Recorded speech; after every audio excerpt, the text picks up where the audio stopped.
Hi, I'm Dr. Eric Westman, and this is the Keto Made Simple podcast. Let's begin. It's great to be with you, and I will talk about ketosis tonight. Everything you wanted to know and everything that I want to know. and I'm going to end with the question of whether we probably should just all be in ketosis all the time. I'm beginning to wonder. And you'll see my reasoning. And I want to be having this be sort of an open forum with your experience and bringing your intellectual backgrounds and firepower to this question of whether ketosis is really the way we're supposed to be. So if you're brand new, welcome. The ketosis, I'm going to talk a little bit about what it means, and then get into the deeper questions of what the metabolism is, what it fixes, that sort of thing. Again, I didn't come to this through any great personal experience. I came to this area of scholarly work through my patients. So, if you can imagine, like you were in my office and you had done this Atkins diet and lost 50 pounds, and you were, polite enough to tell me about it and to teach me. Although one of the gentlemen who taught me kind of looked me in the eye and said, "All I did is eat steak and eggs," and he clearly said that to get me sort of rattled at the time. Of course, this was 1998 for me, and I didn't know much about ketosis. So it turns out what we learned in medical school is that ketosis is bad. It occurs in cases of uncontrolled diabetes. And this is pretty much the current teaching today. Even over the last 20 years, we're teaching young doctors and health professionals that ketosis is bad. It's all one thing, and that it's not all one thing. And so when the monitors started coming out, not just the urine ketone measurement, but now the breath and the blood ketone measurement is being done fairly routinely by a lot of people way before any clinical research is being done. And this is an area where your experience and other people's experience, the lived experience, is way ahead of or beyond the scientific, what is thought to be, worthy of being studied at the moment, sadly. So what we know now is that the ketone level, when you're not eating carbs or when you're not eating anything for a few days, and that's going to get me into this question later on, all humans go into ketosis or fat burning. And when you don't eat, it might take a day or two or three, but when you don't eat, we have already stored fat on our bodies, and you start burning your body fat. Some of that fat turns into ketones, and that's what's called nutritional ketosis. So everybody goes into nutritional ketosis when you don't eat for a couple days, which will bring me, I'll come back to that. If it's so bad, why do we all do it? Or have the capability to do it too. So the level of ketones when you don't eat carbs or when you don't eat food for a while is much lower than the level of diabetic ketoacidosis, of what doctors are taught that ketosis is. So DKA, or diabetic ketoacidosis, is very different than nutritional ketosis, which is what happens when you don't eat carbs or you don't eat any food for a few days. So the levels are very different. The reason you get acidosis added on to the keto part of it is that the ketones go so high, and ketones are an acid, that the blood actually becomes acidic. The blood pH is, the acid-base balance is so regulated You feel sick when you're out of range just a little bit.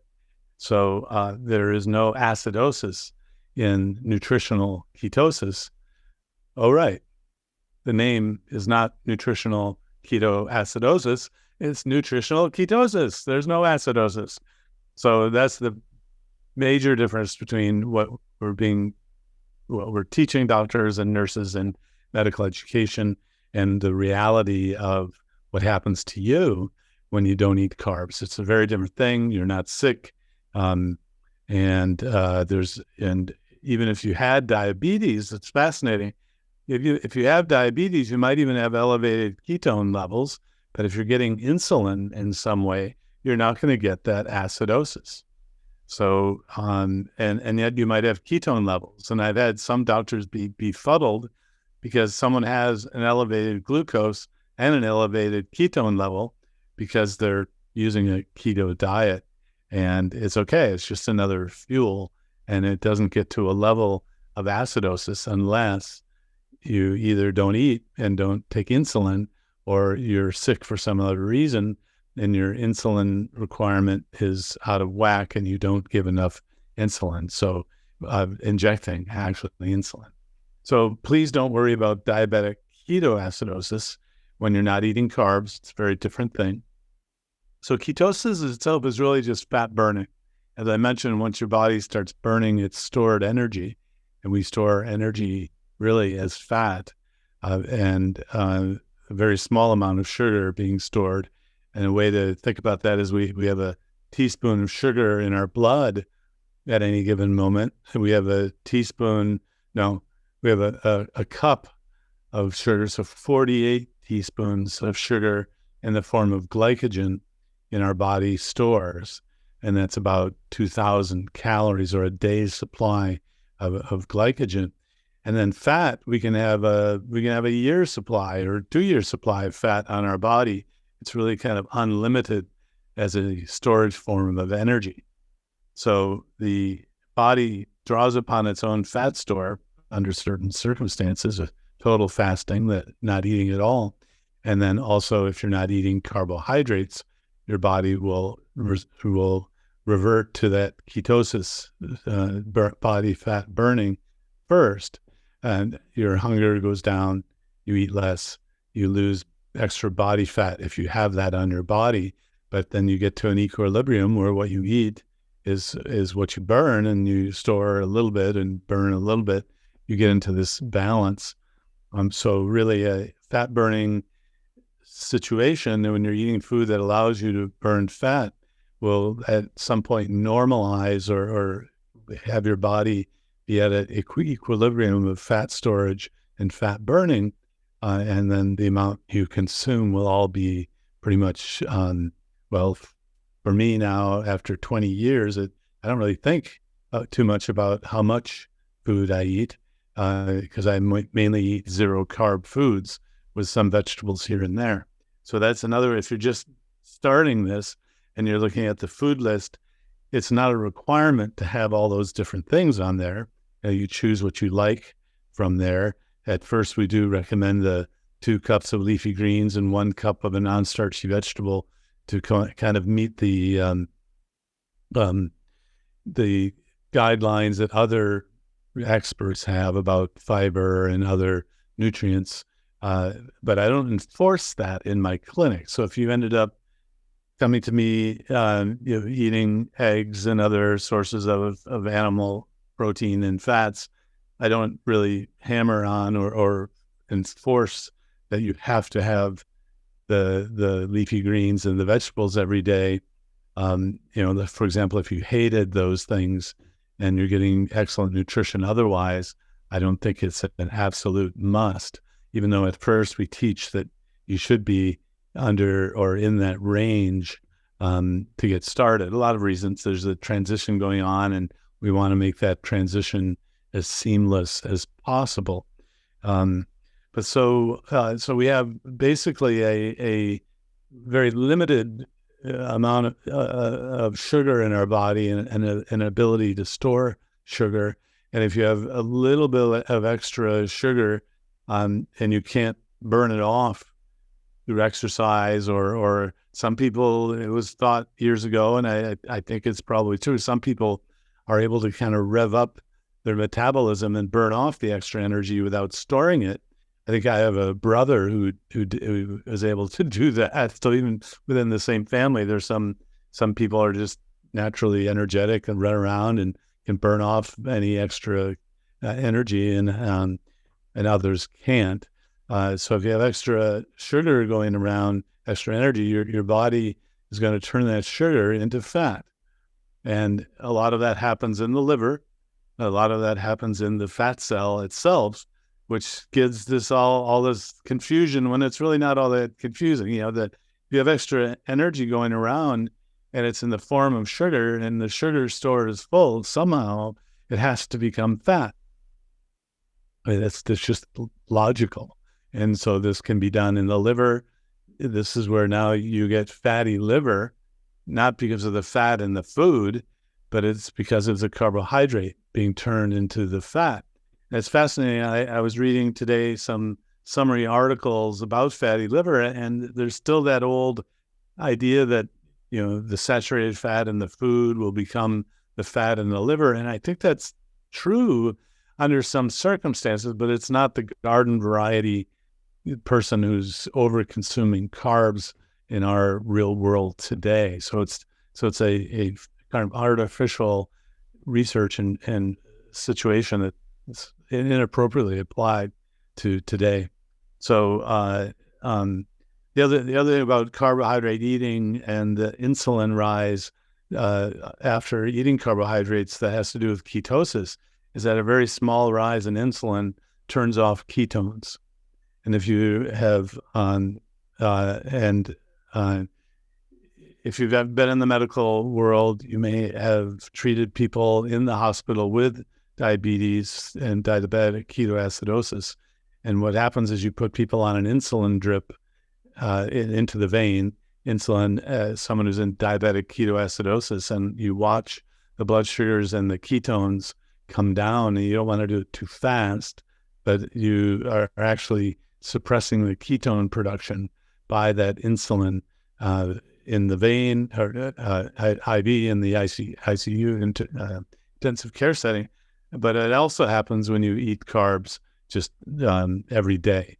So the idea that insulin comes up as a response to eating the carbohydrate, the blood sugar goes up, then the insulin goes up to lower the blood glucose, and that insulin also turns off the ketone production, the fat burning. And that's why some people get in the mode of just eating carbs, can't burn the fat, turn the carbs into fat, and then store it as fat, and you get into this slow progression of weight gain over time. The other things that happen with fat burning or ketosis is the metabolic processes in the labs that are being checked can look different. If you think about it, it's not, quote, normal if you eat carbs and you have insulin going around all day to be in ketosis.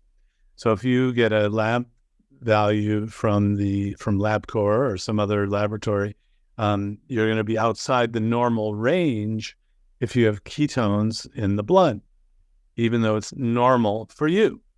It's normal if you're in ketosis to have some ketones, but it's not normal for those who eat carbohydrates. So the lab values will give you the benchmark of what happens to those who eat carbohydrates. And your labs may not line up into that, quote, normal range. So that ketosis example is kind of obvious. But we're also learning the cholesterol levels are different. So the cholesterol processing when you don't eat carbs is fascinating. You're not making as many triglyceride or fat molecules in the liver. So you're not having to export these fatty acids, fat molecules from the liver into the blood. So you make much less VLDL, a carrier of these triglycerides, so that even the triglyceride level in your blood goes way down because your liver isn't making as many triglycerides and having to put the triglyceride onto these VLDLs that get sent around. So on your lab value, you may notice that your triglycerides have gone down. It might even be, well, most normal ranges it never can be too low for a triglyceride, but the normal range on LabCorp is, under 150 being normal, but that's not optimal. You want them to be even lower. So be careful. And I get so many questions now. It's almost like almost once a day, someone comes with lab values, either in the computer or hand printed out to go over and compare them. And the very few questions about ketosis or ketones, because no one's really checking ketones in the blood, but those cholesterol levels are being checked everywhere. And it's like people are, ready to just kind of quickly shoot down that keto diet because of the cholesterol. And you heard it in the news, of course, keto causing heart disease. And no, the science didn't say that. The study did not say that, but we all know it to be true. So we can use really shoddy science that's not even science, and everyone says, see, I told you. Well, so don't worry about the cholesterol levels and get them, talk to us here in the group or other keto-friendly doctors. The cholesterol levels, the metabolism is different. I think now almost to the point where someone comes in, my cholesterol went up. I'll say, good, and just leave it right there, because I'm now balancing the emotion that doctors are using. Today, there was a doctor who was like doing thumb screws and fear mongering about this LDL level that was going to kill you, and you got to go on this drug. And anyway, if you've been in the group a while, this is kind of the recurring thing that just doesn't seem to go away. If you're new to the group, don't worry. In fact, don't get your labs checked for cholesterol until you're near your goal, because the mere fact of losing weight can perturb the cholesterol levels. And by the time it goes down, most of the time, all of the values actually look better. Interesting sidebar on the cholesterol levels, that even on low-fat diets, while you're losing weight, the cholesterol can go up. Of course, no one called out, see, that low-fat diet's bad for you.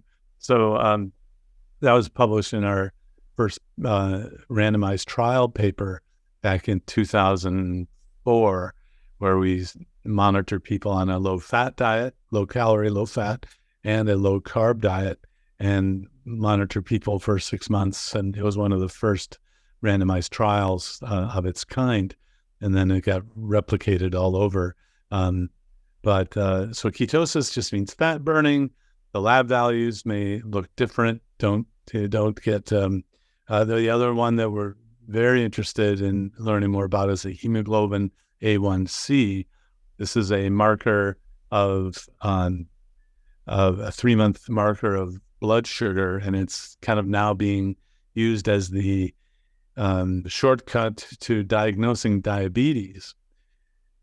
But the hemoglobin A1C is quite complicated test. It actually relies upon the red blood cells and the lifespan of red blood cells, and the quality and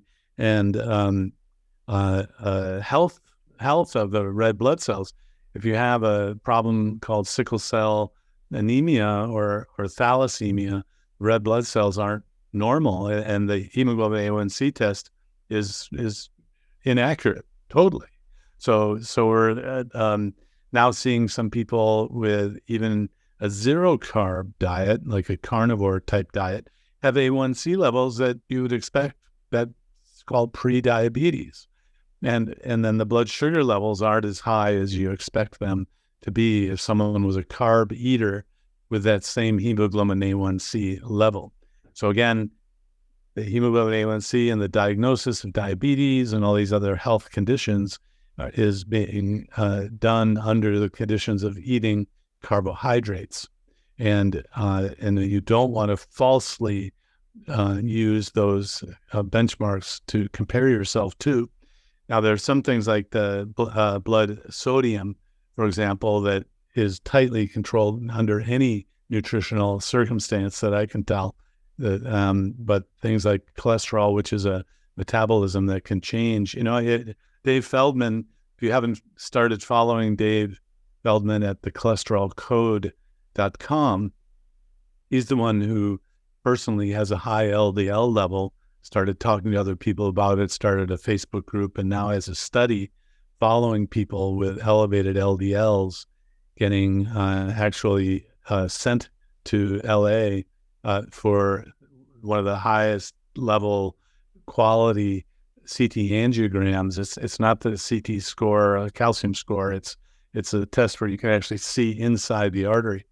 So they now have 100 people enrolled in this study, and they're going to follow them for a year, repeat the scans to see, even with these super high LDL levels, do they have some disease progressing, or does it stay the same, or does it get better? We really don't know. So follow, if you have any concern about your cholesterol level, I get information from Dave Feldman at thecholesterolcode.com personally. Of course, I see Dave 2 or 3 times a year and pick his brain on the latest information. He even gave a little hint of the data that he has collected so far. It's called the Lean Mass Hyperresponder Study. He gave a hint of the data at Low Carb Denver at during his lecture. So not to worry about cholesterol levels. Ketosis, you're going to be burning fat. Other blood tests may not really be reflective of diabetes, because actually you're fixing the glucose insulin pathway, unlike any carb eater fixing. I got that language in there. You're reducing the glucose and insulin domain in that axis, if you will, unlike any carb eater being represented in that quote normal range on that lab test. So you may or may not be. So if you fall outside that normal range, it may not be abnormal. In fact, it might even be better. That's kind of a theme that I've just been picking out through lots of different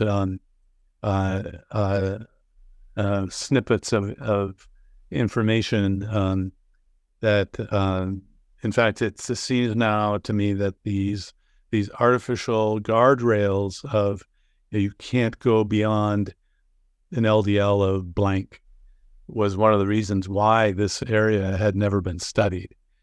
Well, another guardrail was you can't go beyond X percent of fat in the diet. I mean, my goodness, what would happen? So the researchers were actually artificially contained and confined by these kind of taboo levels that you couldn't go beyond.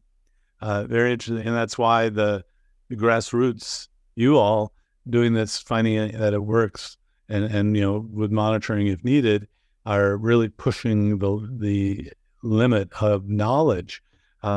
If you want to participate with your labs, or you're just curious, and you don't want or if you don't want your lab to be found by the insurance company or a doctor, Dave Feldman started a company called ownyourlabs.com. The idea there is you sign up, you don't need a doctor's order. You go to a LabCorp site and they draw your blood, but it goes to Dave's company and you go onto their portal and you get access to the laboratory test, and no one else can see it without your permission. And then you can also opt in to a research anonymous database of what is the normal range of someone who doesn't eat carbohydrates. So interestingly, I just saw on the low-carb cruise coming up, which is the second week of June out of Galveston on Royal Caribbean. I don't know, is anyone going on the cruise this year? Dave just put the title of his talk. He's going to be there, Dave Feldman. It has something to do with the hemoglobin A1C levels, of what he's seeing now in people who've opted in to give their blood tests to this database of people not eating carbs. And that's going to be really, I think, the first look And who would think that it's not a medical meeting, it's a cruise where a subset of people are doing the diet. So if you've never been on a cruise, it's like 300 people get together in a conference room on the days at sea, and so it's not like the whole boat is eating a low carb diet, but a subset of people are, and you sit in the same general vicinity in the dining room of people who are on the quote low carb cruise. But I hope to learn about this new normal range through this as well. Now, you might ask, well, why? Or I'm wondering, why don't I know this from my own patients? Well, I don't have 100% adherence. Yeah. So can you believe it? I mean, so actually not everyone who comes to my clinic wants to do a keto diet or even knows why they're in my office. So it's interesting. So I heard Dave Unwin talk about his practice. He's been in the same family practice in the UK for the last 20 years. He has the same clients, the same patients. If he says to someone, you ought to do this, they do it because he's their doctor and they've known him so long, or, they're very likely. I'm in a practice where people are referred to me, and sometimes they don't even know why they're referred. And I set that up on purpose because I wanted to be able to learn within the insurance pay system so that people aren't, super rich, paying out of pocket, highly motivated. And I've learned a lot. Like one of my patients taught me that he could lose a massive amount of weight just eating at McDonald's. And it never would have occurred to me to say, hey, just go eat at McDonald's and don't eat the bun or the fries or don't have sugar in the drinks. And so I've learned a lot. And I learned a lot from your experiences as well. But the interesting thing is the clinic that I'm in, I don't regularly, because I'm constrained by the insurance company payments for things. And I kind of have a minimalist approach where I don't want to cause more money for someone to pay more out of pocket. That I don't have a full set of labs on everyone who's come to my clinic. And then I don't have perfect knowledge about people following it, like a ketone level or a blood level. So that's why formal investigations like Dave Feldman's and other, or in like the Verta Health study, are so important because they track just almost everyone down and have better follow-up to know what happens with these different labs. So ketosis just means fat burning. It occurred to me watching Naked and Afraid. Have you seen this reality show? That it's kind of like Survivor. It's kind of like Alone, where you're actually all by yourself. These people are out in the middle of nowhere and they don't eat anything. And they lose a pound a day, on average. The big guys, gals lose 2 pounds a day because basically they're not eating anything. So you're seeing, in real time what happens when people become fat burners. And I'm told there's one episode of Alone where someone was talking about, I'm in massive ketosis. This is great. And most of the time they don't talk about ketosis. So we store fat on our bodies, and that's what's there when you don't eat, and you have to find some fuel on your body. The blood glucose is maintained by a hormone called glucagon, and so you don't need to eat carbohydrates, and you'll have a blood glucose that's pretty steady. If you do prolonged fasting, say 30 days, 60 days, 90 days, let's say someone truly is starving to death, then the glucose levels will come down. And yet you could still be awake and alert. I don't want to go that far. I don't want you to even do Naked and Afraid starvation of 21 days. But I don't think we have great information that that's a great thing to do. But just the idea, so I'm going to kind of switch gears to, what do you think?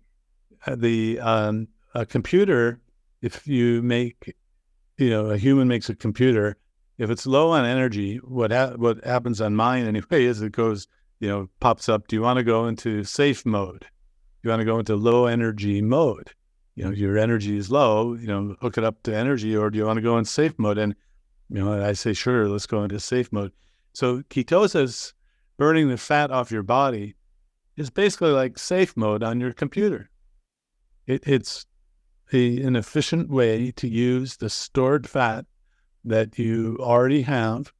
And I think it could be argued or reasoned that we store fat on the body because it's a more concentrated source of energy. You get more calories, more ATP, more energy molecules out of a gram of fat than a gram of carbohydrate. So it's a more concentrated source to store the energy. And so that's available for us. And so we go and we use ketones as a fuel molecule, where glucose is typically used if you're a carb eater and a carb burner. So, and then over time, we'll see with the new data, when the Inuit or the Eskimo in the old language Inuit were studied, they did not have extra ketones in the urine based on the I don't know the quality of the measurement at that time. This is the early 1900s.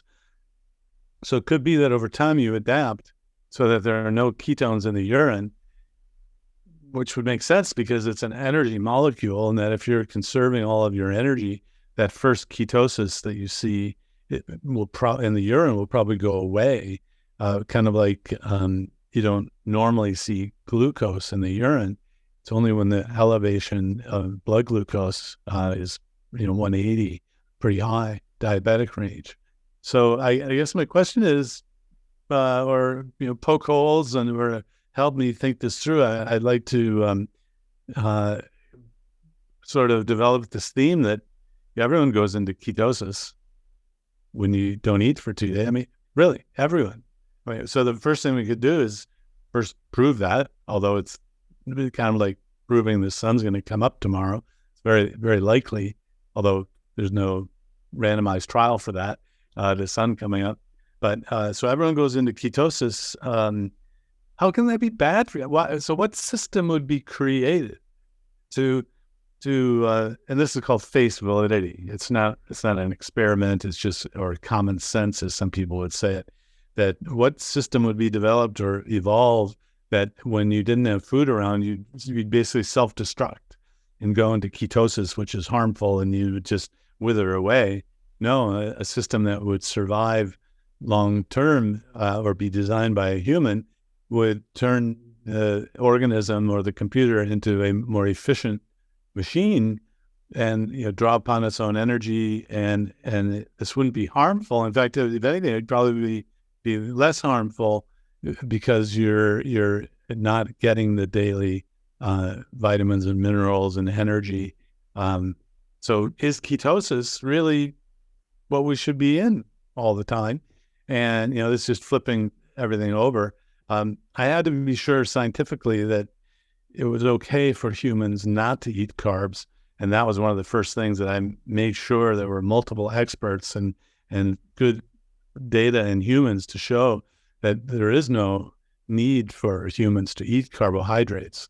You can make all the molecules you need and get all the vitamins and minerals from other foods without eating carbohydrates. The other way to say that is there's no essential carbohydrate, meaning you have to eat it. So then the flipping it upside down, how many do you have to eat carbs, and then how many carbs is better or worse or optimal? And I know we've all I'm pretty sure we all came through the lens, the human experience of eating carbs, and now we've cut them back, and so children and babies are born into ketosis.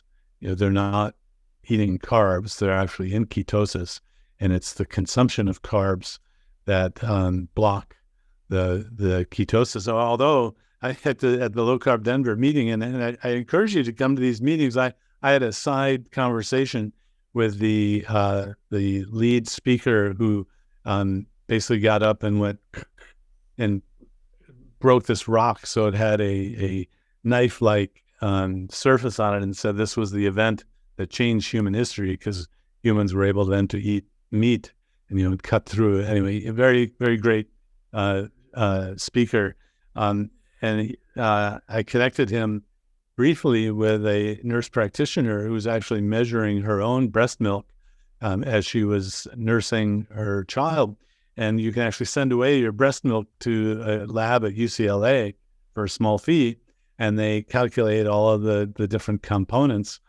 I saw her in Keto Salt Lake the year before, and then she came to Denver and had assembled her information in a spreadsheet of her breast milk under different conditions. And so I the fellow who was the keynote speaker, but the break the rock, all of human history changed. He had traveled all around the world, has been featured in National Geographic, and I got them to briefly speak. And actually, it was his thought that even that the lactose in the breast milk isn't used by the baby; it's used by the gut bacteria. This was news to me, but he said he uses lactose to ferment things, and cultures around the world would use that milk to ferment. So the bacteria use it, and so he asked the nurse practitioner, said, "Did you check the ketones?" And she said, "Well, yes, a couple times. My baby's, so this was months old. My baby's ketones mirrored my ketones in the blood I not knowing, not being a neonatologist and I'm an internist, so I don't know a whole lot about babies and neonates, especially, but the idea that the lactose in the milk would turn off ketosis was kind of like, oh yeah, they're not in ketosis. I don't know now. I knew based on one of a couple of residents who through the years done our rotation, they were doing breastfeeding, and they told me that the breast milk was qualitatively different. There was more fat if you were a keto mother breastfeeding the baby. The breast milk was very different. They would freeze it and it would settle out. But the idea that you're actually feeding the gut bacteria with the lactose and that the baby could really still be in ketosis while breastfeeding, especially if there was more fat, and the mom who was breastfeeding who was keto, well, then walking down the hall is Laura Buchanan, the young doctor who's trained in Winston-Salem with her husband, Matt Calkins. She's pregnant now. She's having a keto baby. They're, in their mid-30s, and they've come through my clinic, and they're all on fire about using keto diets and their practices. In fact, one of Laura's working for Dr. Tro Kalayjian, and Dr. Tro is set up now to do telemedicine all around the country. I don't think world yet, but it's drtro.com, DOCTOR, spelled out Dr. Tro, TRO, for his first name. I'm not set up to do telemedicine outside of North Carolina. All right, my license is in North Carolina, but and Laura's working part-time with Dr. Tro. Anyway, so getting back to the ketosis. So even I first heard about keto babies and keto moms when I was at that conference in Indonesia. And if you remember back to the Keto Made Simple course, the mindset change, that was the conference where the dad basically reasoned that he should put his son with cerebral palsy on a keto diet. And yet I hold that information and don't, give talks and write home about it as policy, because it's still kind of hearsay evidence, but it's real. And in a culture where they are Muslim and they practice Ramadan, a lot of or observe Ramadan, a lot of them don't eat during the day and then do keto at night. So they call it Keto Fastosis Indonesia. Is their Facebook group. You can go on there, and most of it's in Indonesian. So you unless you can read Indonesian, it won't mean much to you. But so the idea even that pregnant women and moms breastfeeding that it's okay to be fat burning is growing and growing. And yet the politics of saying this in the Western world with the litigious society, that if something happens to a baby, that you're outside the medical establishment sort of mainstream teaching, this puts a kibosh on people saying that, oh yeah, it's okay, don't eat carbs during pregnancy. We were this close to getting an OB/GYN group to get started studying this. There was someone who reached out to us, and yet then the pandemic hit, and I haven't heard from them since. But babies are born in ketosis. Mothers can have children without eating carbs. I've treated people in later ages, and they're in ketosis. Seems fine. It's the default way of being, really. If you don't eat anything for a day or two, you're going to be in ketosis. How can that be bad for you? Okay, your turn. Remember how Zoom works. I can't hear you on purpose.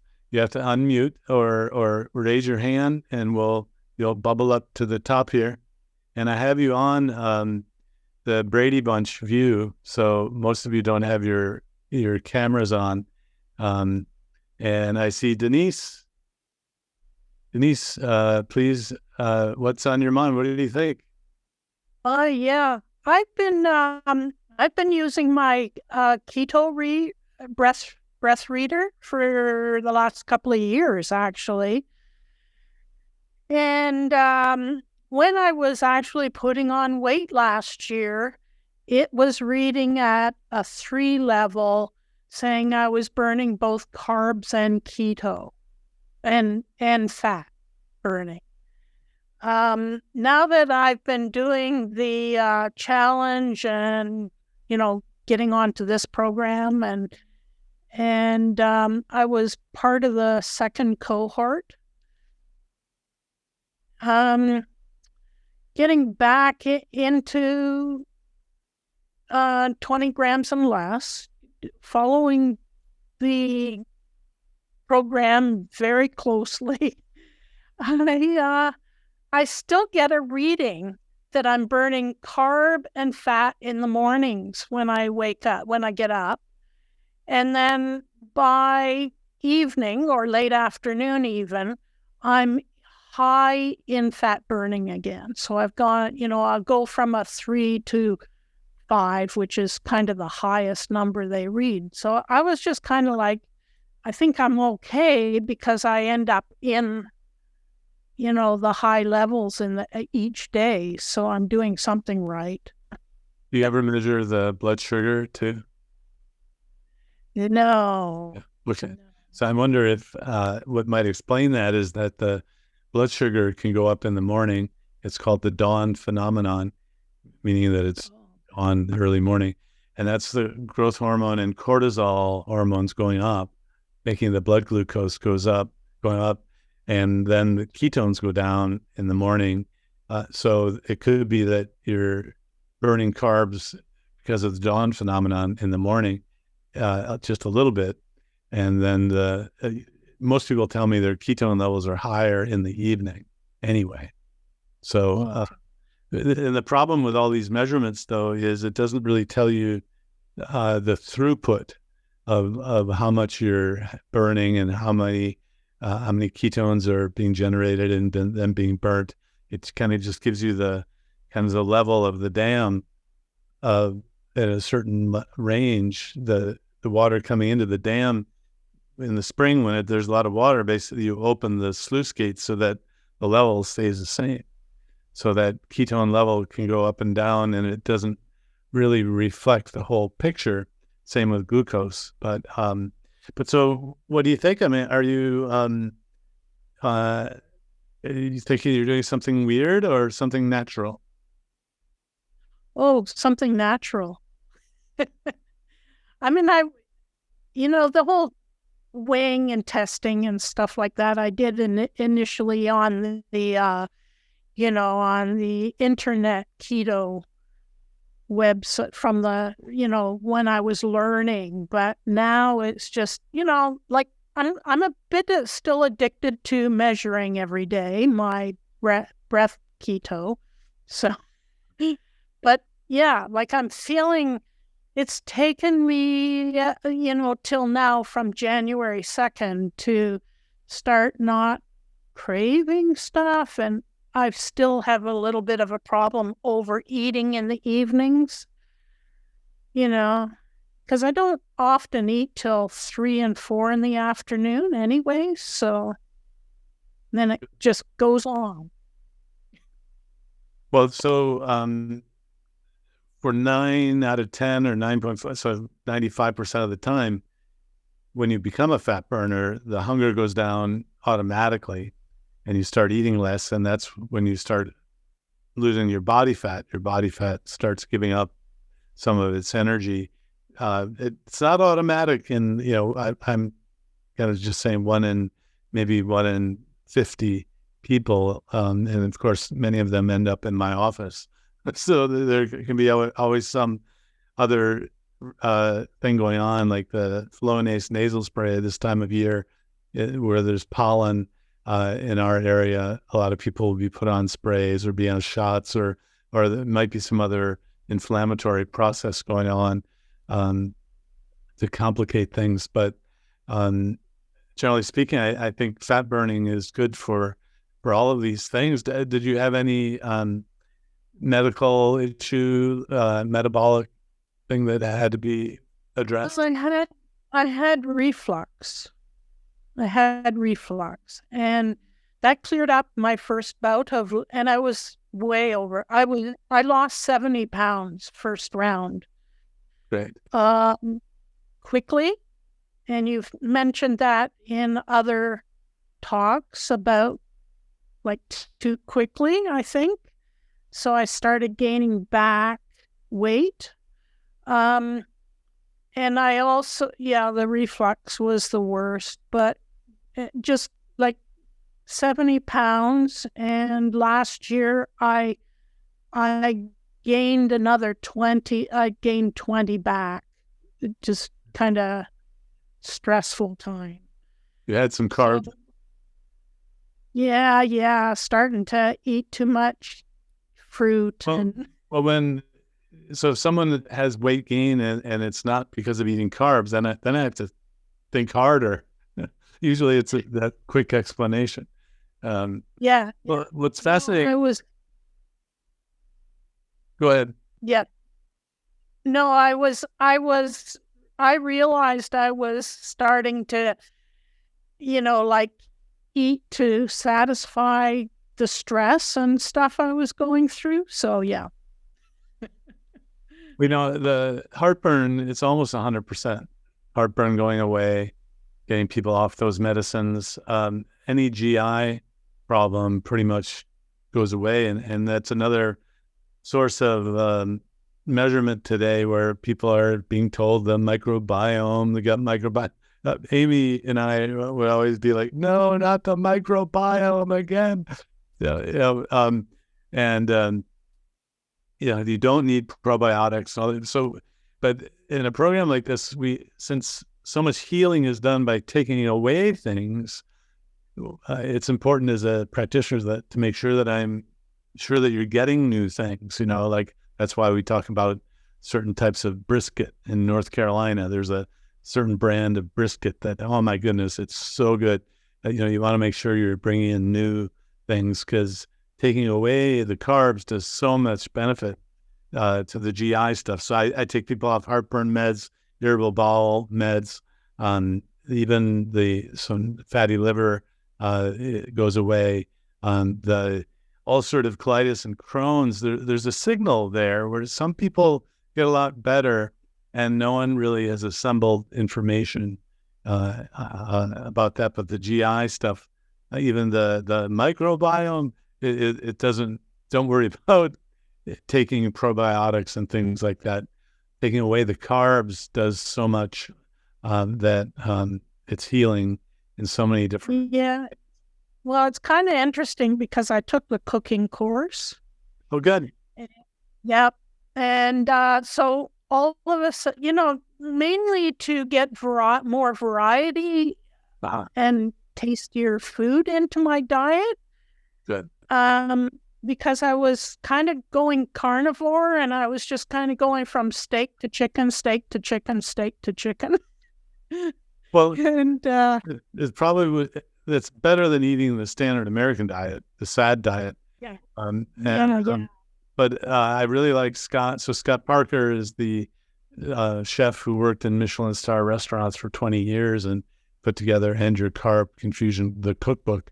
I find his cauli rice recipe, always using fresh cauliflower, chopping it up, and then using the microwave, it's a real winner for me. It clicks. I do that. I've found though that I have been getting diarrhea every time I add cauliflower or broccoli. Okay. I'm not sure. I'm going to do a test this week. I'm going to start eliminating the veggies again. Remember, there's a limit, right? So about a fistful, and if you ever compare your fist to a measuring cup, mine is almost exactly the same, and so that means half of a fist is half a cup. A quarter of a fist is a quarter cup, so you can have an easy way to gauge how much of something you're having. You have to find the individual tolerances to different things. It's very interesting how. Have you had any GI surgery before? No. Because that always adds in a complicating factor to think about. Good. Well, so you think ketosis better than no ketosis? Thumbs up. Yeah. Awesome. There's got to be a way to like do a poll on here. Kyle, do you know how to do that? Where the question would be, do you think wait, there are a lot of questions. I'm sorry. The chats. Let's see. Probably some are not related to ketosis. That's fine. So let me handle the chats. So John says, I have a patient who after 3 days had remission of many months of bowel leakage, so severe he had to wear diapers. Wow. Remission of bowel leakage. Great. A few days later, he got the keto flu and had some wonton soup. The wontons, that's pasta, right? Pretty much. Caused the leakage to recur. He went back to strict level 1, has been leakage free. Is it worth writing up a case report? If yes, to what journal? Well, if you can document things to a level that, a typical case study or case report would require, then the case study, there are journals of case reports. And then there's a journal called the Journal of Insulin Resistance, JIR, which has a relatively keto-friendly editor. But that's very interesting. And so can fatty liver be reversed? Definitely yes. Which enzyme is the best marker of fatty liver? Well, I just looked at the AST and the ALT. These are the two that come on a standard panel. What about those who have high ketone levels, high CBD? No, it's not really scientific. Don't worry about it. Dave Feldman, cholesterol code. Yeah. Oh, so I did a YouTube video on that study, so you can take a look at that. And then ownyourlabs.com. Oh, great. Thanks for putting that in the chat. And then, there's the low carb cruise. Thanks. So if you haven't been following the chat running on the side, this is all in there. And Denise, there's your question. Okay. So now let's see. If traditionally accepted labs are not applicable to folks eating a keto diet, what metrics should be used? Well, Deborah, that's a great question. Well, being trained as a traditional medical doctor, I'm not sure what other things should be tested. And I think the information coming from the Virta Health study that's kind of unfolding as in real time now will help a lot. In there's a figure and a lot of information about what's happening in these people who don't eat carbs. Of course, they have diabetes to get into that study, but I'm thinking that Dave Feldman's Own Your Labs, and then this study will give us an idea of just what normal ketosis looks like. Now, if there's a way to tweak that I don't know. I think that's the next frontier for research, is to see if we can do better than just garden variety real food ketosis. So how great I feel is reason enough for me to eat this way. Yeah, I think that's the reason most people stay eating this way, even after losing weight or reversing diabetes. Most people just feel better.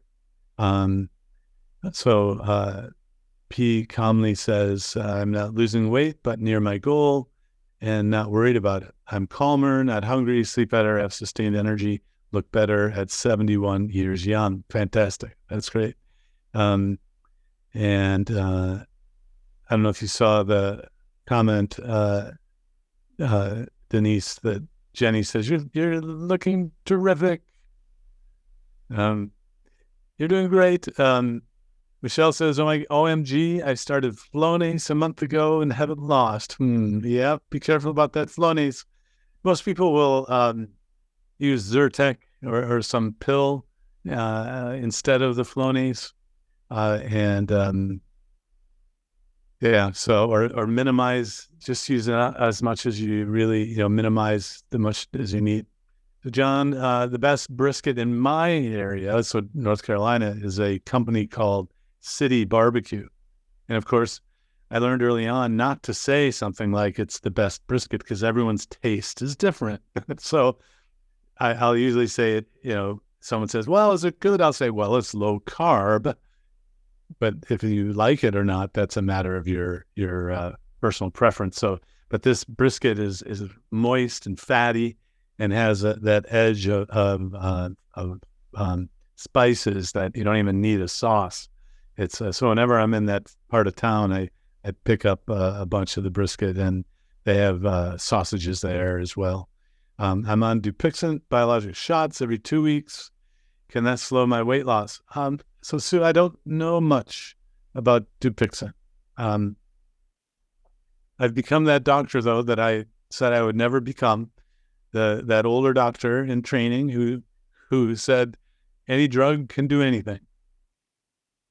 And I was kind of known as Mr. Randomized Trial, not doctor, even though I was a doctor, because the doctors were making fun of me because I wanted randomized trials, I wanted studies, and yet now, because working with real people, they've been nice enough to come back to me and say, you said that it wasn't the medicine, but it was, and I'm like, but it wasn't in the book, So if it's temporarily related, I see you're marching like this, and then anything is introduced. It could be a Atkins bar, it could be a shot, it could be a Flonase nasal spray, it could be a different IUD. A lot of these medical IUDs now have hormones in them and cause weight gain, and then depot shots for contraception cause weight gain.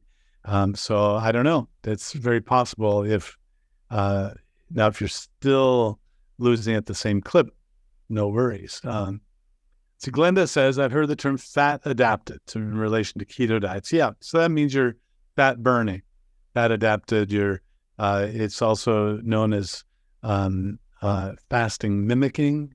You'll hear that out there. There's that term, and it means fat burning in this context. How long does it take to become fully fat adapted? So it depends what you're trying to accomplish. If you just want to get some ketones in the blood, it may just take a couple days. But there's a bell-shaped curve that I've had some people that it takes them 2 weeks to get into ketosis. So that we did a very small study of giving people it was called our cheat meal study. They had 75 grams of carbs in one meal, and 2 of the people were knocked out of ketosis for 2 weeks, which just goes to that teaching that you have to be super strict, and if it's not working, but you're having cake once a week or every other week, you're really not doing it. If you have that kind of metabolism, so I would say that to get to ketones, it doesn't take long.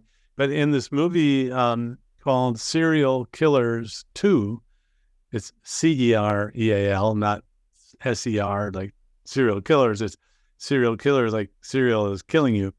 And there's a movie called Serial Killers and then Serial Killers 2. In Serial Killers 2, if you wanted to row in a rowboat from San Francisco to Hawaii, this is what they did in this movie, in a rowboat, rowing in the open water. These were super athletes, high-level triathlon. It was a husband-wife team. You actually meet Steve Finney in that movie, Serial Killers 2. You go to his house, and it's a great film. Both these are great if you're athletic or worried about doing athletic things and not eating carbs. These 2 movies will erase any fear that you have. They were so if you want to do extreme exercise, their methodology was they measured their fat burning every week until they maximized their fat burning, because they were doing this heroic level of exercise. And it took them 6 months to fully fat adapt. 6 months to make their body be as efficient as possible. They reached the highest level and then stayed there. They weren't going up any higher. And so it depends what you're trying to accomplish. I had a person who came back to me early on and was all upset because his Sudoku time was down. And he timed his Sudoku and was upset that he couldn't do it as fast. Well, so I just kind of temper on, just hang in there, 6 months in, his time was lower than ever before. So it depends what you're trying to accomplish. I think the real people to monitor are people like Jeff Volek and Steve Finney, who have been super strict and been following this for now over 20 years since I've known them. Steve, probably 40 years, or 35 maybe. So it's a variable amount of time to get into ketosis, but I don't know that that's the real goal you're trying to do. If you're trying to optimize your bodily functions of other complex things like rowing, and those folks who rowed in a rowboat from San Francisco to Hawaii, they broke the world record by 15 days. So if you eat carbs and you go and row in a rowboat, you have to stop every 7 days because your muscles are so sore. And so that's one reason why they did it so fast, is they didn't stop and rest their muscles. Great movie, Serial Killers and Serial Killers 2. Janet says, how do you know you're in ketosis? Well, you can measure your ketones, the breath, the blood, the urine, or not. I've chosen to not really measure myself personally. And when I was in Low Carb Denver, there was a panel of 5 experts, and I asked them personally, do you measure your ketones, and then do you use it with your patients? Do you make your patients measure ketones? And there was a wide range. Most of the experts did not measure their own ketones, but some of them said, kind of like me, well, when I do measure, I know I'm in ketosis. It's a lifestyle change. I don't need to measure. But if you're eating the same way and you know you're in ketosis, there's no need to really measure, as you go forward. And then one of them actually said she measures her glucoses, not the ketones, as the thing to measure, just because it's easier because you have that continuous glucose monitor. I think it kind of depends on your personality. I prefer to just not be bothered with it. So iPhone, sorry, I can't see your name, says it's better to be in ketosis. Okay. Let's see, City Barbecue, they're building one near me. Yay. Okay, great, Barbara. Let me know what you think of it. Let's see. So how do I know if I'm in ketosis? So if you're coming to the clinic to lose weight, for example, reverse diabetes, I know you're in ketosis if you're staying to the list of foods, so you're not eating many carbs, so you're not burning many carbs. I know you're not, because you're not eating them. You're strictly following it. I believe you. And then if your hunger goes down, and if you're losing either pounds or inches, you're in ketosis. So if you're having results, that's why we focus on results, not ketones as the outcome. You don't have to be measuring your food and the weight and the ketones at all. Follow the list of food and within those constraints, and it works pretty well without the need for much monitoring. Let's see, Don says, any recommendation for morning headaches? Well, I don't hear that very frequently. I wonder whether you're in the first week or two, then sure, just wait it out. Maybe have some Tylenol or some sodium in form of salt or bouillon. If you're into it a long period of time, I don't think that's really dietary related, to have morning headaches. I think of something else. Christina says, after 6 months, reversed my fatty liver. Hooray. Just started gabapentin and worried about gaining weight. Yes, Michelle, me too. Sorry about that. Just monitor. Let's see. Veronica says, I'm 35 years old. I had my gallbladder removed, colon removed. Now I have an internal ileal pouch. Okay, so for those non-medical, basically the colon sucks back water. And so the stool comes out formed or hard because of the colon. The colon sucks back water. So if you remove the colon, then I'm afraid the stool coming out is going to be more liquidy. And the internal pouch, okay, so that you can keep the contents inside. I noticed that I can't have greens. Yeah, I think that's fine. Yeah, don't stress about that. Kyle, thank you. The Serial Killers 2, the web address or URL is runonfatmovie.com. And let's see, Charlotte says, my doctor wants me on a pill for LDL.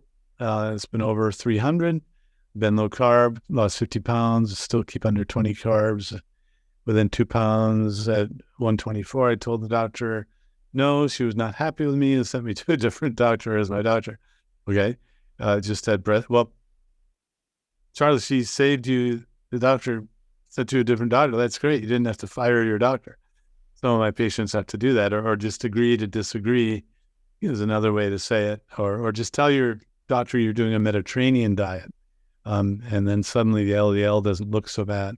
I was in your KMS class. Great. Do I need to do anything? I don't know. I mean, just measure things that doctors would normally measure with the asterisk that the cholesterol levels will be different. You could look at the triglyceride and HDL if you want to look at the blood panel, and those should be down, well, triglyceride down, HDL up, and that's what's called the metabolic syndrome. But even today I had a discussion with someone about the small LDLs and all that, and I'm kind of getting away from worrying about those things until more information is coming out. And I kind of hear a brewing out there. It's sort of this unsubstantiated anecdotes about reversing the coronary score and adding in vitamins, and it's not enough really for me to even mention, other than that some people are seeing things that haven't been seen. And of course, that's a theme of this whole area, that reversal of diabetes, reversal of all the GI problems. Is a theme that we can accomplish things other doctors can't do, because our secret weapon is food. Thank you, Denise, for being unshy, being bold. Well, with that, I'll say good night. Thanks for joining us live and on the replay. Bye now.